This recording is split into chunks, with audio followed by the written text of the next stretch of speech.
another video. Today I'm reading a whole entire Horrid Henry book. Horrid Henry's Revenge. By the way, this pile is all the books that I haven't read on my channel in rainbow order. Let me show you the ones that I have. So I have read Horrid Henry's Joke Book. Yeah, Horrid Henry's Knits. Horrid Henry and Crazy Ketchup. Horrid Henry Waits Today. I haven't uploaded that video yet. And Horrid Henry and the Mummy's Curse, the iconic first video on my channel. So let's start. Okay, let's start. First of all, Horrid Henry's Revenge. Let's start. And then the whole book, so yeah. Horrid 1. Horrid Henry's Revenge. Slap. Wah! Slap, slap, pinch. Mom! Shrieked Peter. Henry slapped me. Did too. And he pinched me. Stop being horrid, Henry, said Mum. But Peter started it, shouted Henry. Did not. Well, Peter, Henry did. Horrid Henry glared at Perfect Peter. Perfect Peter glared at Horrid Henry. Mum went back to writing her letter. Horrid Henry lashed out and pulled Peter's hair. He was a coiling cobra unleashing his venom. Yow! Shrieked Peter. Go to your room, Henry! Screamed Dad. I've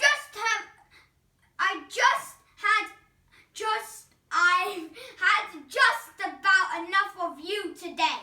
Fine, shouted Henry. I hate you, Peter! He shrieked, stomping up to his bedroom and slamming the door as loud as he could. It was so unfair. Peter was never sent to his room. Horrid Henry was sent to his so often he might as well live there full time. Henry couldn't burp without Peter trying to get him into trouble. Mom, Henry's dropping peas on the floor. Dad, Henry's sneaking sweets. Mom, Henry's eating on the new sofa. Dad, Henry's playing on the phone. Horrid Henry had enough. He was sick and tired of that goody, ugly, tattletale brat. But what could he do about Peter? He tried selling him as a slave to Moody Margaret, but Henry didn't think she'd buy him again. If only he knew how to cast spells, he could turn Peter into a toad or a beetle or a worm. Yes! Wouldn't that be great? He charged everyone 10p to look at his brother, the worm, and if Peter Worm ever wriggled out of line, he'd be fish bait. Horrid Henry smiled. Then he sighed. The truth was he was stuck with Peter, but if he couldn't sell Peter and he couldn't turn Peter into a worm, he couldn't get Peter into trouble. Unfortunately, getting Perfect Peter into trouble was easier said than done. Peter never did anything wrong. Also, for some reason, he didn't always trust Henry. The only way to get Peter into trouble was to trick him. And if it took all year, Horrid Henry vowed he could come up with a perfect plan. A big plan to get Peter into trouble. Big trouble. That would be almost as good as turning him into a worm. I'll pay you back, Peter, growled Henry, thumping his steady Mr. Kilt against the bedpost. I will be revenged on you. What are you doing, Henry? Asked Peter. Nothing, said Horrid Henry. Quickly, he stopped poking around the old apple tree at the end of the garden and stood up. You're doing something, I know you are, said Peter. Whatever I'm doing is none of your business, Telltale, said Henry. Have you found something? Said Peter. He looked at the base of the tree. I don't see anything. Maybe, said Henry, but I'm not telling you. You can't keep a secret. Yes, I can, said Peter. And you're too young, said Henry. No, I'm not, said Peter. I'm a big boy. Mum said so. Well, too bad, said Horrid Henry. Now go away and leave me alone. I'm doing something important. Perfect Peter slunk off about 10 paces, then turned and stood still, watching Henry. Horrid Henry continued to prowl around the tree, staring intensely at the grass. Then he whistled and dropped to his knees. "What have you found?" said Perfect Peter eagerly. "Treasure? Much better than treasure," said Horrid Henry. He picked something up and hid it in his hand. "Oh, show me," said Peter. "Please, oh, please." Horrid Henry considered. If I tell you something, do you swear by the sacred oath of the Purple Hand to say nothing about this to anyone?" "I swear," said Peter. "Even if you're being tortured by aliens?" "I won't tell!" shrieked Peter. Horrid Henry put his finger to his lips, then tiptoed away from the tree to his fort. Peter followed. "I don't want them to know what I'm telling you. I don't want them to know I'm telling you," he whispered. When they were hidden behind the branches, "Otherwise they'll disappear." "Who?" whispered Peter. "The fairies," said Henry. "Fairies?" squeaked Peter. You see?" "Shh!" hissed Horrid Henry. "They'll run away if you tell anyone." "I won't," said Perfect Peter. "Promise." "Oh, wow, fairies in our garden? Oh, Henry, fairies! Just wait till I tell my teacher." "No!" screamed Horrid Henry. "Tell no one, especially grown-ups. Fairies hate grown-ups. Grown-ups stink to fairies." Perfect Peter clasped his hand over his mouth. "Sorry, Henry," he said. Horrid Henry opened his hand. It was sprinkled with gold glitter. "Fairy dust," said Horrid Henry. "It looks just like glitter," said Perfect Peter. "Of course it looks like glitter," said Horrid Henry. "Where do you think it comes from?" "Wow," said Peter. "I never knew glitter came from fairies." "Well, now you know," said Henry. "Can I see them?" Henry asked Peter. "Please let me see them." "They only come out to dance at the dead of night," said Horrid Henry. "Past my bedtime," said Perfect Peter. "Of course," said Horrid Henry. "Midnight is the fairy hour." "Oh," said Peter. His face fell. "Told you were too young," said Henry. "Wait," said Perfect Peter. "If they only come out at midnight, how come you've seen them?" "Because I've sneaked out and hid them up the apple tree," said Horrid Henry. "It's the only way." "Ah," said Perfect Peter. Said Perfect Peter. "Ooh," said Perfect Peter. "I'm going to see them tonight," said Henry casually. "Do you think you can ask them to come before 7:30? Said Peter. "Oh yeah, right," said Peter. "Hiya, fairies. My brother wants you to dance for him at 7 o'clock. "Sure thing, Henry," said Henry in a high, squeaky fairy voice. "You don't speak to fairies. You have to hide up the tree. If they knew I'd seen them, they'd run away and never come back." Perfect Peter was in torment. He wanted to see the fairies more than anything in the world, but getting out of bed after lights out and sneaking outside and climbing up a tree and on school night, it was too much. "I can't do it," whispered Perfect Peter. Henry shrugged. "Fine, baby, you need your rest." Peter hated being called baby. Next to Smelly Nappy, it was the worst name Henry could call him. "I'm not a baby." "Yes, you are," said Henry. "Now go away, baby. Just don't blame me when you spend the rest of your life moaning that you miss seeing real-life fairies." Horrid Henry started to leave the fort. Perfect Peter sat very still. Fairies? But was he brave enough and bad enough to sneak out of the house at night? "Don't do it," whispered his angel. "Do it!" shrieked his devil. A very small, puny creature who spent his life inside Peter's head squashed flat by the angel. "I'll come," said Perfect Peter. "Yes," thought Horrid Henry. "Okay," said Henry. Tiptoe, tiptoe, tiptoe, tiptoe, tiptoe, tiptoe. Horrid Henry sneaked down the stairs. Peter followed him. Softly, Henry opened the back door and slipped outside. He held a small torch. "It's so dark," said Perfect Peter, staring into the shadows at the bottom of the garden. "Quiet," whispered Horrid Henry. "Follow me." They crept across the lawn down to the apple tree. Perfect Peter looked up into the ghostly branches. "It's too high for me to climb," he protested. "No, it isn't. I'll give you a leg up," said Horrid Henry. He grabbed Peter and shoved him up.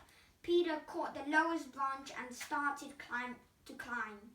"Higher," said Henry. "Go as high as you can." Peter climbed and climbed and climbed. "This is high enough," squeaked Perfect Peter. He settled himself on a branch, then cautiously looked down. "I don't see anything," he whispered. There was no reply. "Henry?" said Peter. "Henry!" said Peter a little louder. Still there was no reply. Perfect Peter peered into the darkness. Where could he be? Horrid Henry had been kidnapped by fairies. "Oh no!" Then Peter saw a dreadful sight. There was his brother darting back into the house. Perfect Peter did not understand. Why wasn't Henry waiting to see the fairies? Why had he left Peter? And then suddenly Peter realized the terrible truth. His treacherous brother had tricked him. "I'll get you! You're gonna be in big trouble! Ow, ow!" screamed Peter. Then he stopped. His legs were too short to reach the lower branch. Perfect Peter couldn't climb down. He was stuck up a tree all alone at night. He had three choices. He could wait and hope that Henry would come back and help him. Fat chance. Or he could sleep all night in a damp, cold, scary, spooky tree. Or he could... "Mom!" screamed Peter. "Dad!" Mom and Dad stumbled out into the darkness. They were furious. "What are you doing out here, Peter?" screamed Mom. "You're a horrible boy," screamed Dad. "It was Henry's fault," shrieked Peter as Dad helped him down. He brought me here. He made me climb up." "Henry is sound asleep in bed," said Mum. "We checked on the way out." "I'm so disappointed in you, Peter," said Dad. "No stamp collecting for a month." "Well, Peter, shut up!" screamed the neighbours. "We're trying to sleep." Meanwhile, back in bed, Horrid Henry stretched and smiled.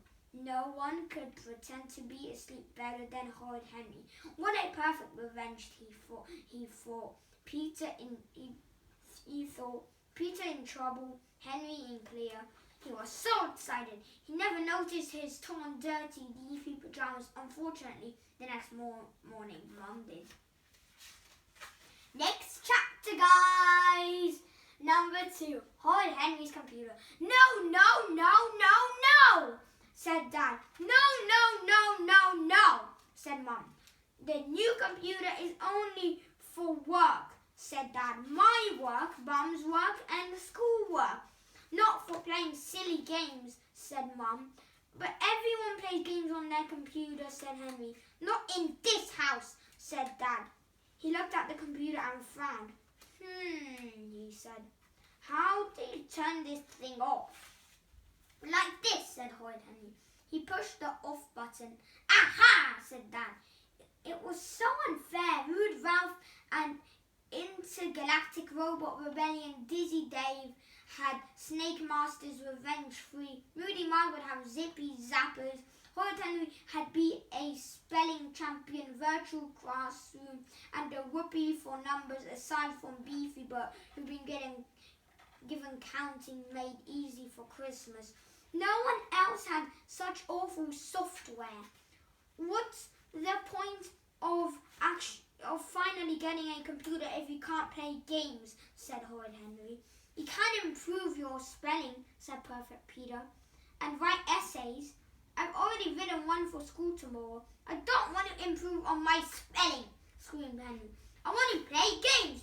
I don't, said Perfect Peter, unless it's the name that vegetable, of course. Quite right, Peter, said Mum.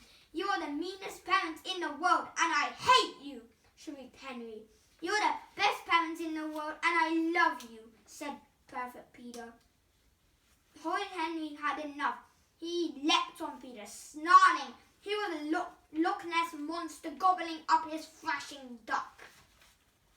Ow! Squealed Peter. Go to your room, Henry, shouted Dad. You're banned from the computer for a week. We'll see about that, muttered Horrid Henry, slamming his bedroom door. Snore, snore, snore. Horrid Henry sneaked past Mum and Dad's room and slipped downstairs. There was the new computer. Henry sat down in front of it and looked longingly at the black screen. How could he get some games? He had 53p saved up, but not even enough for Snake Master's Revenge 1, thought miserably. Everyone he knew had fun on their computers. Everyone except him. He loved zapping aliens. He loved marshalling armies. He loved ruling the world. But no, his yucky parents would only let him have educational games. Ugh. When he was king, anyone who wrote an educational game would be fed to the lions. Horrid Henry sighed and switched on the computer. Maybe some games were hidden on the hard disk, he thought hopefully. Mum and Dad were scared of computers and would know how to look. The word password flashed up on the screen. I knew a good password, thought Horrid Henry. He quickly typed in smelly socks. Then Horrid Henry searched and searched and searched. But there were no hidden games, just boring stuff like Mum's spreadsheets and Dad's reports. That, thought Henry. He leaned back in the chair. Would it be fun to switch around some numbers in Mum's dreary spreadsheet? I don't know how to say it. Or add a few words like yuck and yaboo. You're a ninny to Dad's stupid report. Not really. Wait, what was this? Perfect Peter's homework essay. Let's see what he's written for Henry. Perfect Peter's essay appeared on the screen, titled, Why I Love My Teacher. Poor Peter, thought Henry. What a boring title. Let's see if we can improve that for him. Tap, tap, tap. Peter's essay was now called, Why I Hate My Teacher. Now that's more like it, thought Henry. He read on. My teacher is the best. She's kind, she's fun, and she makes learning a joy. And I'm so lucky to be in Miss Lovely's class. Hip, hip, hooray for Miss Lovely. Oh dear, worse and worse, thought Horrid Henry. Tap, tap, tap. My teacher is the worst. Still missing something, thought Henry. Tap, tap, tap, tap. My fat teacher is the worst. That's more like it, thought Henry. Now for the rest. Tap, tap, tap, tap. My fat teacher is the worst. She's mean, she's horrible, and she makes learning a misery. I am so unlucky to be in Miss Ugly's class. Boo, hiss for Miss Ugly. Much better. Now that's what I call an essay, thought Horrid Henry. He pressed save and then switched off the computer and tiptoed back to bed. Ah! Ah! No! Horrid Henry jumped out of bed. Mum was shrieking, Dad was shrieking, Peter was shrieking. Honestly, couldn't anyone get any vest around here? He stomped down the stairs. Everyone was gathered around the computer. Do something, shouted Dad. I need that report now. I'm trying, shouted Mum. She pressed a few keys. It's jammed, she said.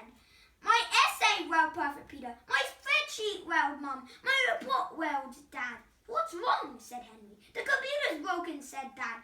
Oh, I hate these horrible machines, said Mum. You've got to fix it, said Dad. I've got to hand my report in this morning. I can't, said Mum. The computer won't let me in.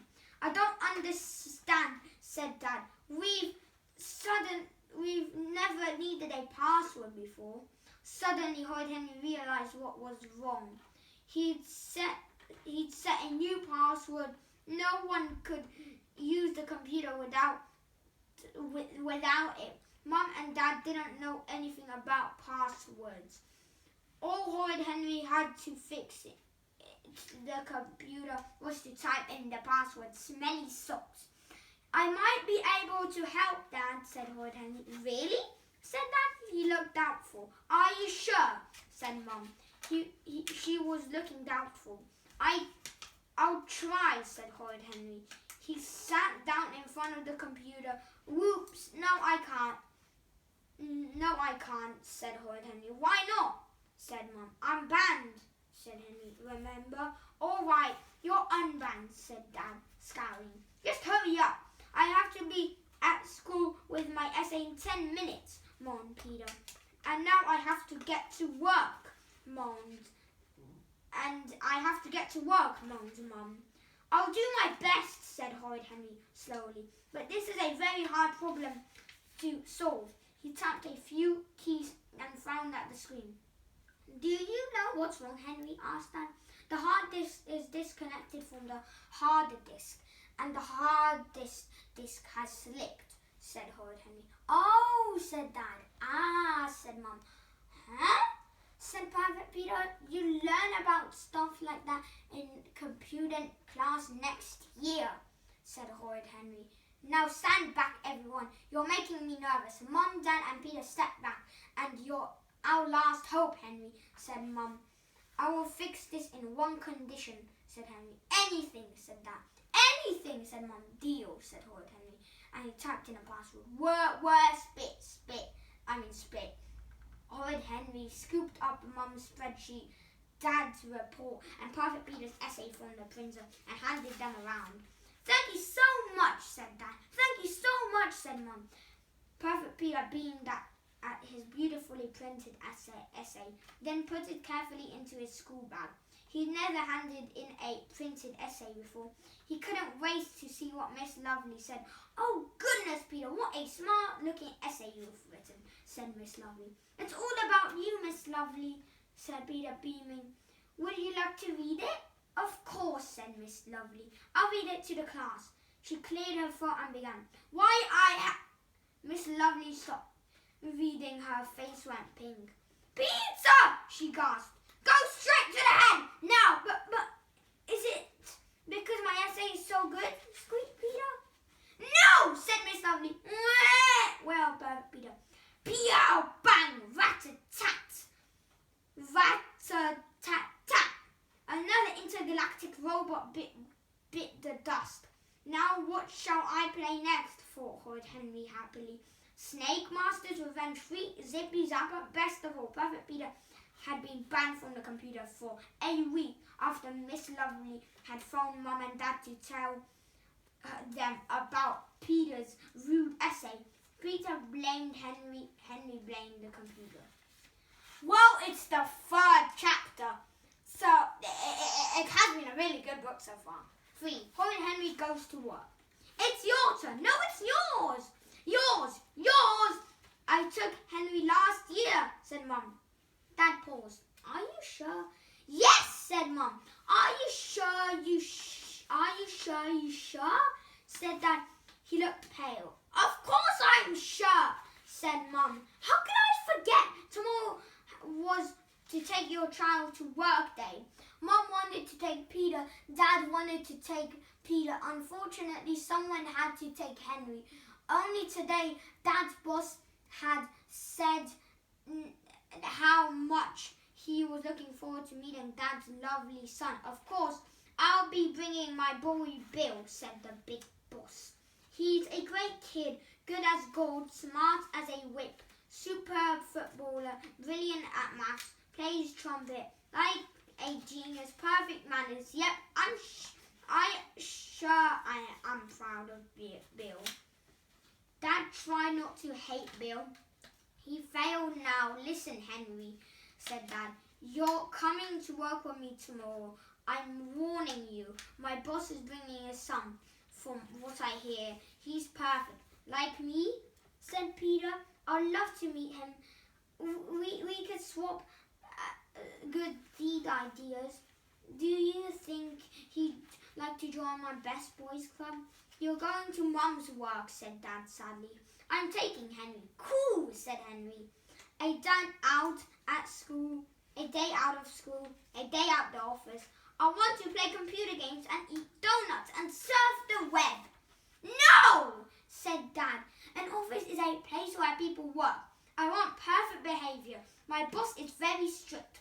Don't let me down, Henry. Of course I won't, said Horrid Henry. He was outraged. How could Dad think such a thing? The only trouble was, how could Henry have any fun with a boring goody-goody like Bill around? Remember what I said, Henry, said Dad the next morning as they arrived at his office. Be nice to Bill. Do what he says. He's the boss's son. Try to be as good as he is. All right, said Henry sourly. Dad's boss came to welcome them. Ah, you must be Henry, said Big Boss. This is my son Bill. So pleased to meet you, Henry, said Bossy Bill. Huh, grunted Horrid Henry. He looked at Bossy Bill. He was wearing a jacket and a tie. His face was gleaming. His shoes were so polished. Henry could see his dirty face in them. Just his luck to get stuck all day with boring old Bossy Bill. Right, boys, your first job is to make tea for everyone in the meeting room, said Big Boss. Do I have to, said Horrid Henry. Henry, said Dad. Yes, said Big Boss. That's 6 teas, 1 sugar in each. Gee, thanks, Dad, said Bossy Bill. I love making tea. Whoopee, muttered Horrid Henry. Big Boss beamed and left the room. Horrid Henry was alone with Bossy Bill. The big moment Big Boss left, Bill's face changed. Why doesn't he make his own stupid tea? He snarled. I thought you loved making tea, said Horrid Henry. Maybe things were looking up. No way, said Bossy Bill. What, am I a servant? You make it. You make it, said Horrid Henry. You make it, said Bossy Bill. No, said Henry. Yes, said Bill. It's for my dad's company and you have to do what I say. No, I don't, said Henry. Yes, you do, said Bill. I don't work for you, said Henry. Yeah, but my dad works for your dad, said Bossy Bill. If you don't do what I say, I'll tell my dad to fire your dad. Horrid Henry glared at Bossy Bill, then slowly switched on the kettle. And then he was king. He would build a shark tank specially for Bill. Bossy Bill folded his arms and smirked as Henry poured the hot water over the tea bags. What a creep, thought Henry, licking his fingers and dipping them into the sugar bowl. You're disgusting, said Bossy Bill. I'm telling on you. Go ahead, said Henry, licking sugar off his fingers. Next to his cousin stuck-up Steve, Bossy Bill was the yuckiest kid he had ever met.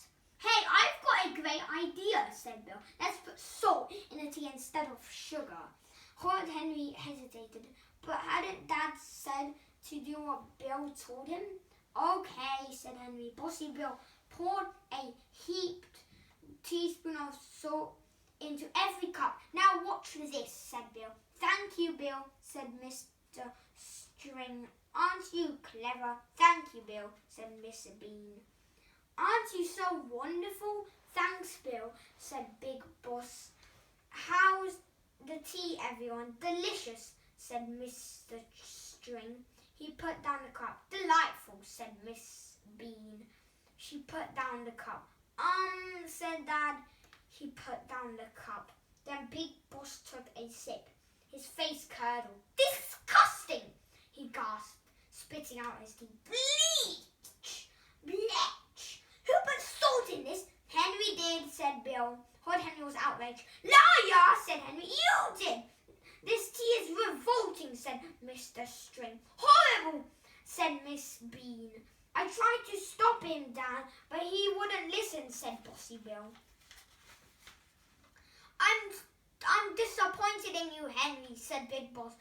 Bill would never do anything like this. He glanced at Dad. Dad looked as if he wished an alien spaceship would beam him up, but I didn't do it, said Henry. He stared at Bill. What a creep. Now run along, boys, and help answer the phones. Bill will show you how, Henry, said Big Boss. Horrid Henry followed Big Bill out of the meeting room. Beware, Bill, he thought. I'll get you for this. Bill sat down at the huge desk and swung his feet up. Now copy me, he said. Answer the phones just like I do. Ring, ring. Hello, Elephant House, said Bill. Ring, ring. Hello, Tootsie Takeaway, said Bill. Ring, ring. Hello, Pizza Parlor, said Bill. Ring, ring. Go on, Henry, answer it. No, said Henry after what had happened with the tea. He never trusts Bill again. Ring, ring. What are you, chicken? Said Bill. No, said Henry. Then go on, I did it. Ring, ring, ring, ring. All right, said Henry. He picked up the phone. He just do it once. Hello, Smelly. You're fired. Silence. Is that you, Henry? Said Big Boss on the other end of the phone. Eek. Wrong number, squeaked Horrid Henry and slammed down the phone. Uh-oh, now he was in big trouble. Big trouble. Big Boss stormed into the room. What is going on in here? I tried to stop him, but he just wouldn't listen, said Bossy Bill. That's not true, squealed Horrid Henry. You started it, as if, said Bossy Bill. And what have you been doing, son? Asked Big Boss. Testing the phones for you, said Bossy Bill. I think there's a fault on line 2. I'll fix it in a minute. That's my little genius, beamed Big Boss. He glared at Henry. Henry glared back. I told you to follow Bill's example, hissed Dad. I did, hissed Henry. Bossy Bill and Big Boss exchanged pitying glances. I don't know what that means. He's not usually like this, lied Dad. He looked as if he wished a whirlwind would whisk him away. I'm usually like this, said Henry. Just not today. No pocket money for a year if there's any more trouble, muttered Dad. This was so unfair. Why should he get blamed when it was absolutely definitely not his fault? I'll give you one more chance, said Big Boss.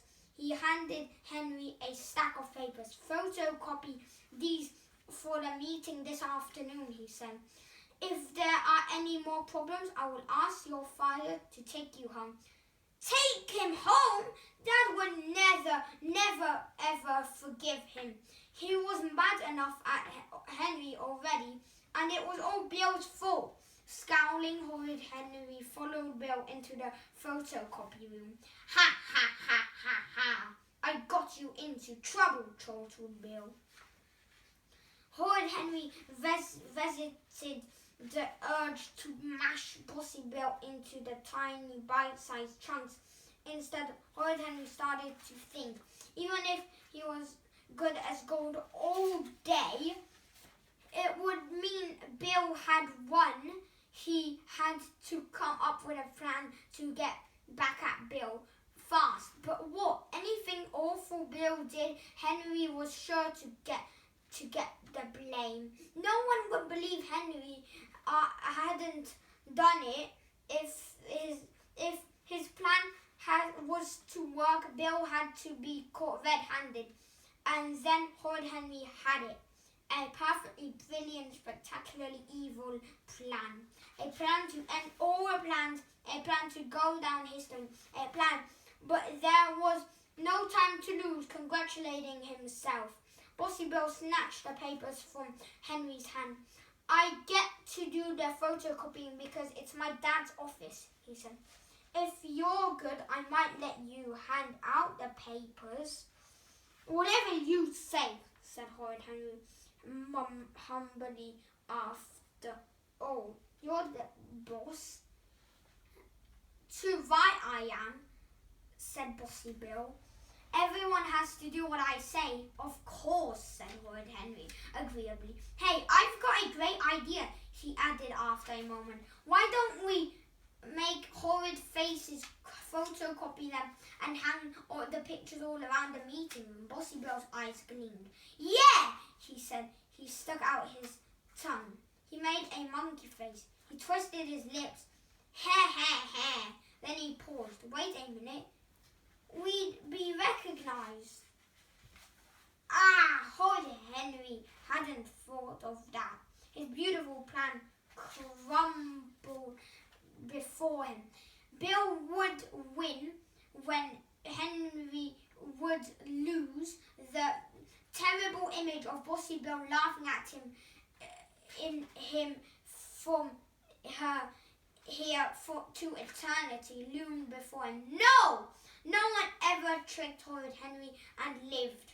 I need a change of plan, thought Henry desperately, and then he knew what had to be done. It was risky, it was dangerous, but it was the only way. I know, said Horrid Henry. Let's photocopy our bottoms instead. Yes, said Bossy Bill. I was just going to suggest that. I get to go first, said Horrid Henry, shoving Bill out of the way. No, I do, said Bill, shoving him back. Yes, thought Horrid Henry, as Bill hopped onto the photocopier.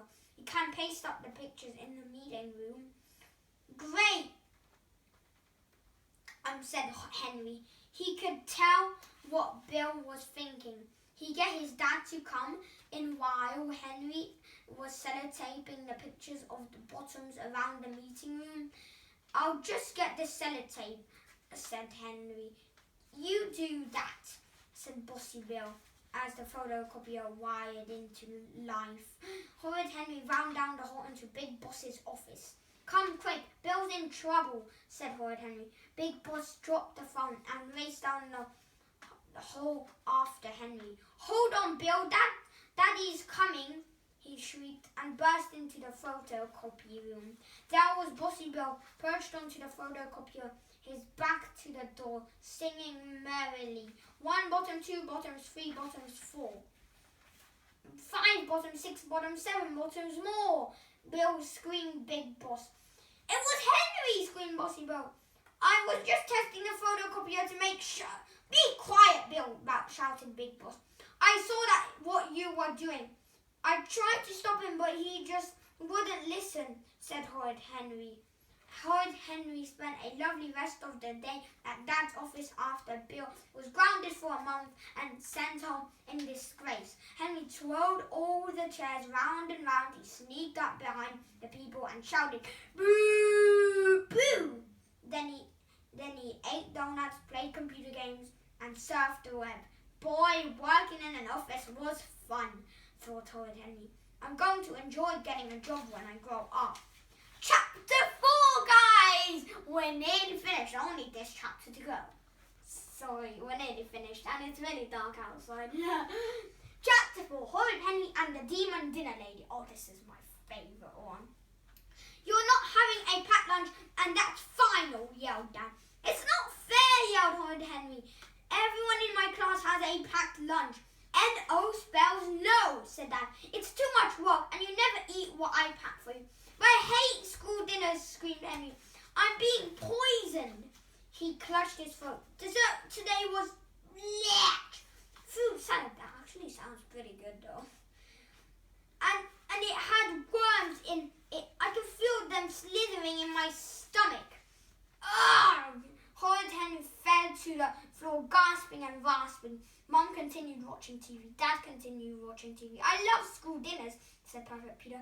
They're so nutritious and delicious, and especially those lovely spinach salads. Shut up, Peter, snarled Henry. Mom, well, Peter, Henry told me to shut up. Don't be horrid, Henry, said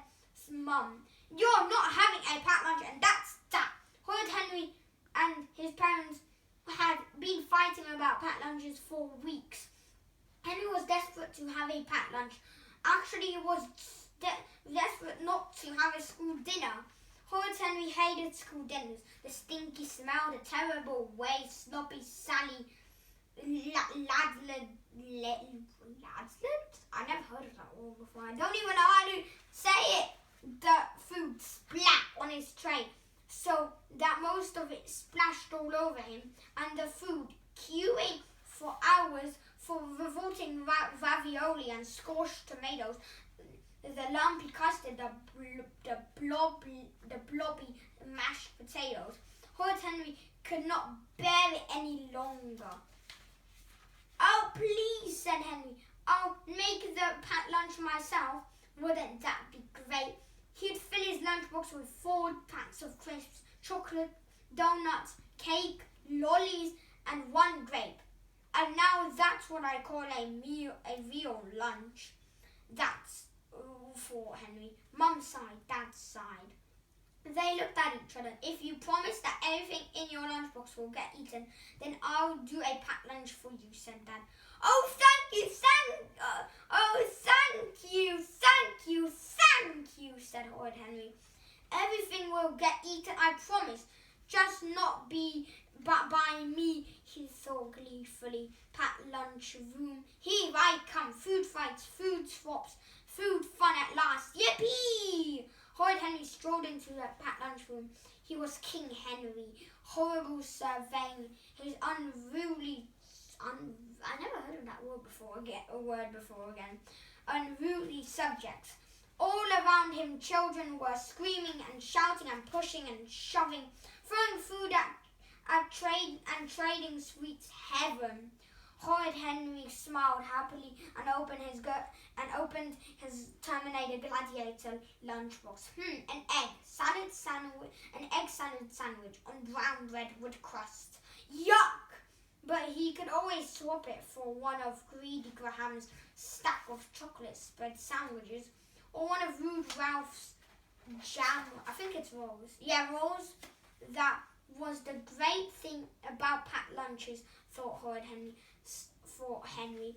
Someone always wanted what you had. No one ever wanted someone else's school dinner. Henry shuddered. But all those bad days were behind him, part of the dim and distant past, a horror story to tell his grandchildren. Henry could see it now. A row of horrified toddlers screaming and crying while he told terrifying tales of stringy stew and soggy semolina. I never heard of that food before. Now what else? Henry's fingers closed on something round, an apple.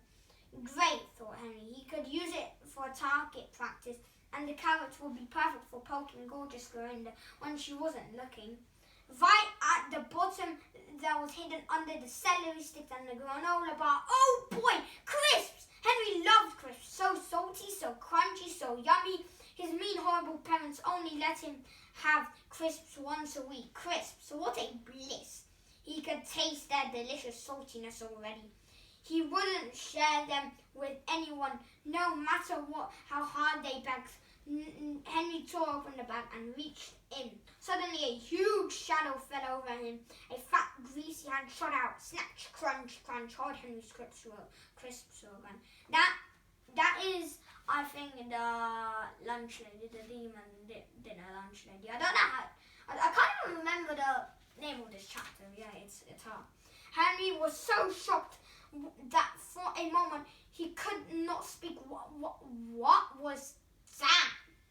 Gasped Henry, as a gigantic woman waddled between the tables. She just stole my crisps. That, said Rude Ralph grimly, was Greta. She's the demon dinner lady. Watch out for her, squealed Sour Susan. She's the sneakiest snatcher in school, wailed Weepy William. What, a dinner lady who snatched food instead of dumping it on your plate? How could this be? Henry stared as greasy Greta patrolled up and down the aisles. Her piggy eyes darted from side to side. She ignored aerobic Owl's carrot. She ignored Tidy Tet's yogurt. She ignored Goody Gordon's orange. Then suddenly, let me tell you. So no, she had piggy eyes. She was being like yeah, that's what she was doing. Yeah. Snatch, chomp, chomp. Sour Susan sweet slogan were gone. Snatch, chomp, chomp. Dizzy Dave's donut was gone. Snatch, chomp, chomp. Beefy Bird's biscuits were gone. Moody Margaret looked up from her lunch. Don't look up, shrieked Susan. Too late. Greasy Greta swept Margaret's food away, stuffing it in Margaret's uneaten chocolate bar into her fat, wobbly cheeks. Hey! I wasn't finished, screamed Margaret. Greasy Greta ignored her and marched on. Weepy William tried to hide his toffees under his cheese sandwich, but Greasy Greta wasn't fooled. Snatch, gobble, gobble. The toffees vanished down Greta's gaping. I don't know how to say that. Gob. Wow, wailed William. I want my toffees. No sweets in school bags, Greasy Greta. She marched up and down, snatching and grabbing, looting and devouring, wobbling and gobbling. Why had no one told him there was a demon dinner lady in charge of the packed lunchroom? Why didn't you warn me about her, Ralph? Demanded Henry. Rude Ralph shrugged. It wouldn't have done any good. She is unstoppable. We'll see about that, thought Henry. He glared at Greta.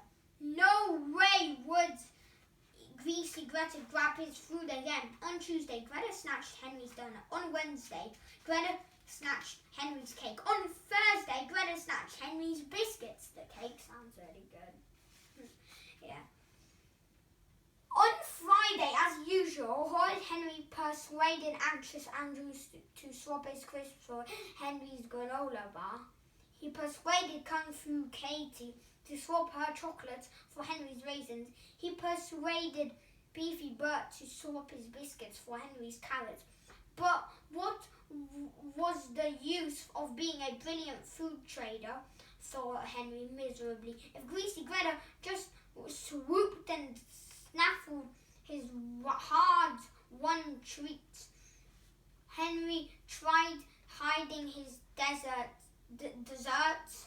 He tried eating his desserts secretly. He tried tugging them back, but it was no use. The moment he had snapped open his lunchbox, snatch, Greasy Greta grabbed the goodies. Something had to be done. Mom, complained Henry. There is a demon dinner lady at school snatching our sweets. That's nice, Henry, said Mom, reading her newspaper. Dad, complained Henry. There's a demon dinner lady at school snatching our sweets. Good, said Dad. You eat too many sweets. We're not allowed to bring sweets to school, Henry, said Perfect Peter. But it's not fair, squealed Henry. She takes the crisps too. If you don't like it, go back to school dinners, said Dad. No, howled Henry. I hate school dinners. Watery gravy with bits, lumpy surprise with lumps, gristly glop with globules, food with, I don't know what that word is, its own life, oh my god, slopping about on its tray. No! Horrid Henry could face it. He fought so hard for a packed lunch, even a packed lunch like the one Dad made, fortified with 8 essential minerals and vitamins, was better than going back to school dinners. He could, of course, just eat healthy foods. Greta never snatched those. Henry imagined his lunchbox groaning with alfalfa sprouts and on wholemeal brown bread studded with chewy bits. Blech, torture! He had to keep his packed lunch, but he had to stop Greta. He just had to, and then suddenly Henry had a brilliant, spectacular idea. It was so brilliant that for a moment he could hardly believe he thought of it. Oh boy, Greta, thought Horrid Henry gleefully. Are you going to be sorry you messed with me? Lunchtime, thought Horrid Henry sat with his lunchbox unopened. Rude Ralph was armed and ready beside him. Now where was Greta? Thump, thump, thump. The floor shook and the demon dinner lady started her food prattle. Horrid Henry waited. Oh my god, it's so dark outside, guys. Until she was almost behind him. Snap! He opened his lunchbox. Snatch! A familiar greasy hand shot out, grabbed Horrid Henry's biscuits and shoveled them into her mouth. Her terrible teeth began to chomp. And then, yow! Ah! A terrible scream echoed through the packed lunchroom. Greasy Greta turned purple, then pink, then bright red. Yow! She yowled. I need to cool down. Give me that, she screeched, snatching Rude Ralph's donut and stuffed it in her mouth. Ah! She choked. I'm on fire! Water! Water! She grabbed a pitcher of water and poured it on top of herself, then ran howling down the aisle and out the door. I think, Horrid Henry made those biscuits, those chili biscuits, and tricked her. I know this one. That's what's happening right now because she snatched his biscuits. I need to flip the page. We're nearly at the, oh my god, we're at the end. For a moment, there was silence. Then the entire packed lunchroom started clapping and cheering. Wow, Henry, said Greedy Graham. What did you do to her? Nothing, said Horrid Henry. She just tried my special recipe, hot chili powder biscuits anyway. It's the end of the book, guys. This was so long.